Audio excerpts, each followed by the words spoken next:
واقعات سیرت النبی صلی اللہ علیہ وآلہ وسلم قسط نمبر 12 اپنا اسلامک اسٹوڈیو ناظرین حافظ ابو نعیم اپنی کتاب دلائل النبوہ میں عبد الرحمن بن ابی سعید کے حوالے سے بیان کرتے ہیں کہ ایک روز عبد الرحمن بن ابی سعید بنی اشہل میں ٹھہرے ہوئے تھے۔ انہیں آپ صلی اللہ علیہ وآلہ وسلم کی ولادت مبارکہ کی کوئی خبر نہ تھی، مگر اگلے روز جب وہ اپنے کچھ ساتھیوں کے ساتھ قبیلہ حرب میں مقام حد نہ پہنچے تو انہوں نے یوشع نام کے ایک یہودی عالم کو کہتے سنا، میں دیکھ رہا ہوں کہ احمد نام کا ایک نبی مکہ میں پیدا ہونے والا ہے۔ ناظرین، یہ سن کر بنی اشہل کے ایک شخص خلیفہ بن ثعلبہ اشہلی نے یوشع سے کہا، تو مذاق تو نہیں کر رہا؟ اچھا بتا کہ اس نبی کے اوصاف کیا ہوں گے؟ یوشع بولا، اس کا ظہور حرم کی طرف سے ہوگا، اس کا قد نہ چھوٹا ہوگا نہ بہت طویل،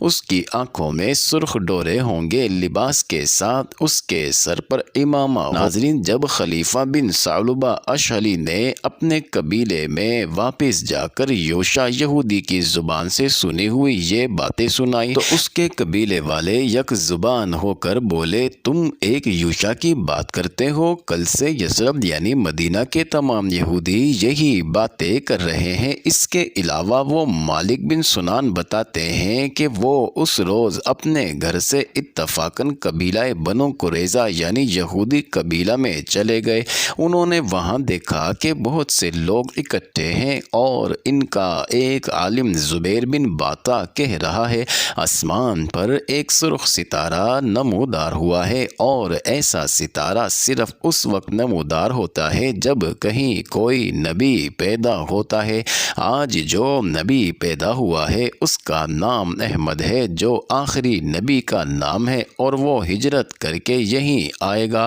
ناظرین، یاد رہے کہ آپ صلی اللہ علیہ وآلہ وسلم کے متعلق تمام مذاہب کی مذہبی کتابوں میں پیش گوئیاں موجود ہیں جن کے مطابق آپ کا نام مبارک تورات و انجیل میں احمد آیا ہے۔ ناظرین، جب مدت بعد کسی شخص نے حضرت صلی اللہ علیہ وآلہ وسلم سے زبیر بن باتا کی یہ باتیں بیان کی تو آپ صلی اللہ علیہ وآلہ وسلم نے فرمایا، اگر زبیر بن باتا اپنی زندگی میں مسلمان ہو جاتا تو اس کی ساری قوم ایمان لے آتی، کیونکہ وہ بھی اس کا اتباع کرتی۔ ناظرین، ابو نعیم چند دوسرے ثقہ راویوں اور زید بن ثابت رضی اللہ تعالی عنہ کے حوالے سے کہتے ہیں کہ بنو قریظہ اور بنو نذیر کے یہودیوں کا کہنا تھا کہ سرخ ستارہ صرف دنیا کے آخری نبی کی ولادت پر طلوع ہوگا، اس کا نام احمد ہوگا، اور وہ ہجرت کر کے یثرب یعنی مدینہ آئے گا، ہمارے لیے اس کی اطاعت لازم ہے۔ مگر جب حضرت صلی اللہ علیہ وآلہ وسلم مکہ سے ہجرت کر کے مدینہ تشریف لے گئے تو وہی یہودی جو اپنی مذہبی کتابوں کی پیش گوئیوں پر کہ ان کا نجات دہندہ نبی عرب میں ظہور پذیر ہوگا اور وہ فلسطین سے اسی انتظار میں یہاں مدینہ آباد ہو گئے تھے، صرف اس حسد کی بنا پر کہ نبی آخر الزماں ان کی قوم بنی اسرائیل کے بجائے بنی اسماعیل میں کیوں پیدا ہوا، نہ صرف اپنے قول سے پھر گئے بلکہ جانتے پوجتے اپنے کفر پر بھی قائم رہے۔ ناظرین، ان واقعات کے علاوہ چند اور عجیب ترین واقعات ولادت مبارکہ کے وقت شہنشاہ ایران ناظرین کسریٰ کے محل میں پیش آئے جب وہاں زلزلہ آیا، اور نہ صرف محل کے 14 کنگرے گر گئے بلکہ 1000 سال سے روشن شاہی آتش کدے کی آگ بھی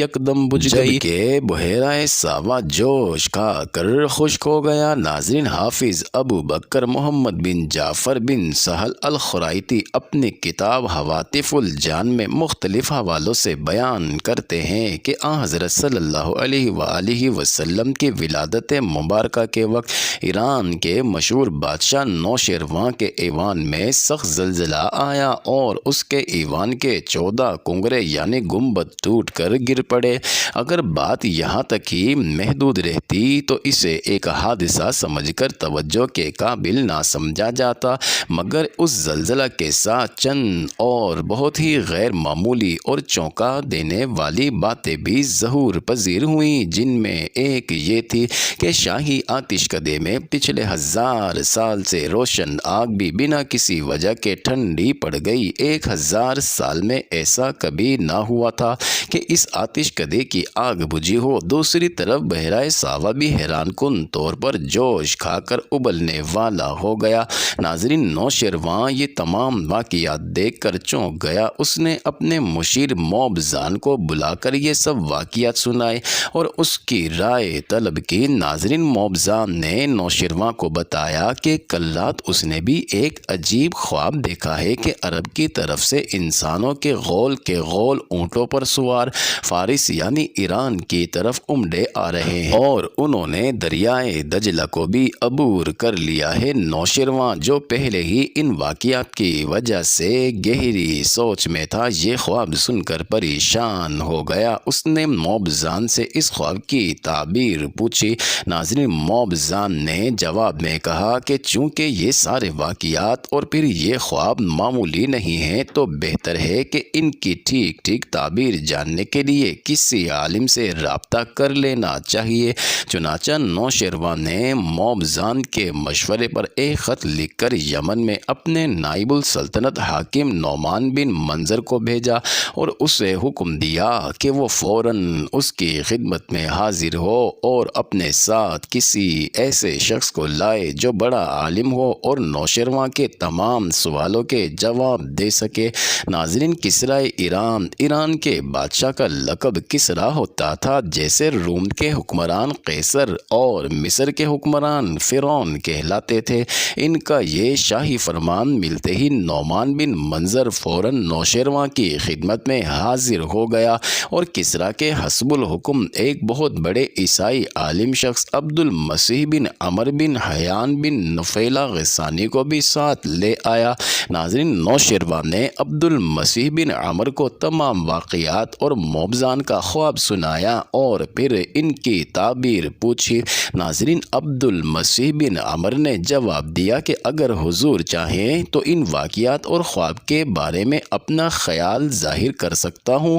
لیکن میری گزارش ہے کہ اس کے بارے میں میرے ماموں سطیح سے جو شام میں قیصر روم کی طرف سے نائب السلطنت ہے دریافت کیا جائے، کیونکہ وہ مجھ سے کہیں زیادہ علم والے ہیں اور کہانت کے فن میں بھی طاق ہیں اور اس بارے میں مجھ سے بہتر بتا سکتے ہیں۔ نوشیروان کو عبد المسیح کی بات پسند آئی اور اس نے اپنے کچھ آدمی اس کے ساتھ کر کے اسے اس کے ماموں سطیح کے پاس شام بھیج دیا۔ ناظرین، عبد المسیح بن عمر شام کے دارالحکومت دمشق اپنے ماموں سطیح کے دربار میں پہنچا، جہاں وہ اپنی زریم مسند پر بڑی تمکنت سے بیٹھا تھا۔ ناظرین، عبد المسیح نے اسے سارے واقعات اور خواب سنا کر کہا کہ وہ شہنشاہ فارس نوشیروان کی طرف سے آیا ہے اور نوشیروان کی خواہش پر ان کی تعبیر جاننا چاہتا ہے۔ عبد المسیح کی باتیں سن کر سطیح چپ ہو گیا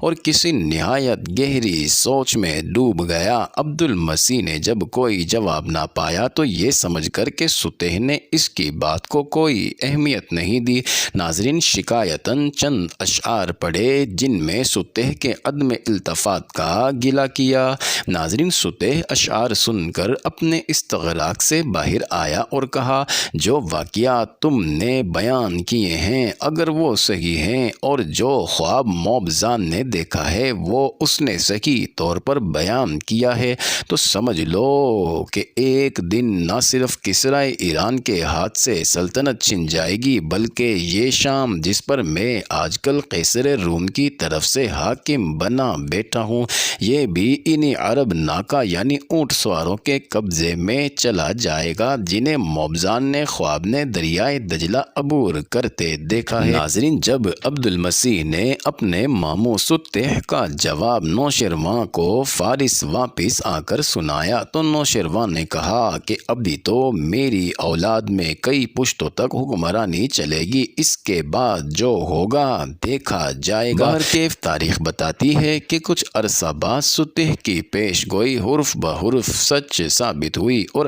حضرت صلی اللہ علیہ وآلہ وسلم کی حیات مقدسہ کے آخری ایام سے فارس اور روم کے خلاف جو فوج کشی شروع ہوئی وہ بالآخر تیسرے خلیفہ راشد امیر المومنین حضرت عثمان غنی رضی اللہ تعالی عنہ کے عہد میں پایۂ تکمیل کو پہنچی، اور اب نہ صرف ایران کی 3164 سال سے جاری شہنشاہیت کو مجاہدین اسلام نے اپنے گھوڑوں کے سموں تلے رون دیا، بلکہ سرزمین شام پر بھی اسلامی علم لہرا دیا گیا۔ معزز ناظرین، یہ انٹرسٹنگ ویڈیو جاری ہے، اگلی ویڈیو کس نمبر 13 میں دیکھنا مت بھولیے گا۔